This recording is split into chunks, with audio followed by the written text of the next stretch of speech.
hardening off starts today. So here's how I do it. This is the first day of it. So I am starting with these plants. All of these are lined up against the front of my house. So I have the front of my house is east facing, which means I get direct sunlight right here in this area starting at about 7 a.m. right now up until about 1 p.m. because of this overhang on my house up here. Let me step back.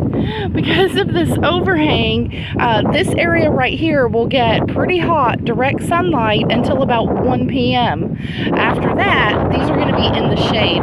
So I'm going to let them sit out here all day in the direct sunlight. That will then change to shade, but they're going to get, natural daylight. And the wind is blowing today. Pretty steady. So another reason why, place them against this wall, that way they're getting wind from one direction. They'll be okay out here.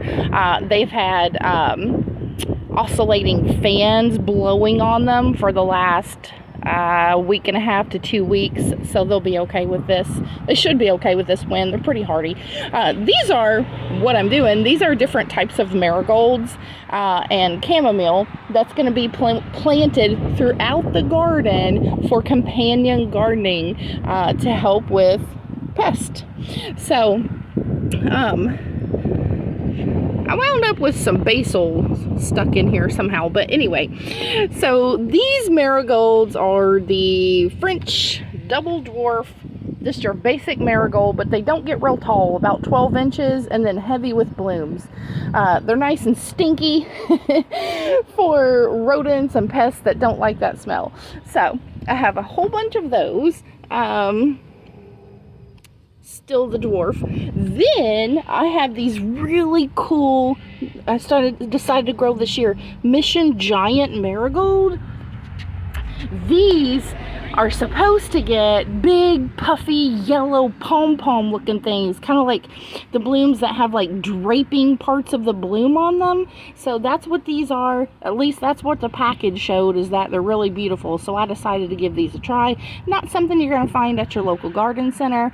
That's why it's really cool to do your own seed starting. And here's the chamomile. I've never grown chamomile before, so I don't know how this is going to do. It seems awful big right now, and I don't think it should be blooming yet, but what the heck.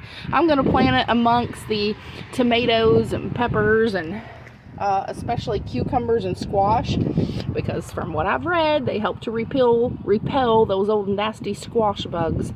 So that's really the point of growing the chamomile, is for bug repellent. And also my daughter wants to make chamomile tea, so we'll see how it goes. What's the worst that can happen, right? Okay, then this is the green bell peppers. I have 3 trays of those. So just getting them outside, let them get some natural sunlight. Over here towards the end, it's dappled sunshade, which is really nice for those because they've been in a kind of a weird place under my grow lights in a section I didn't have a lot of room. Did I talk about these over here? Yeah, I think I did. That's the dwarf marigolds. Those are looking really good. Those are going to be healthy. They're going to be ready to bloom pretty soon. So, day 1 of hardening off.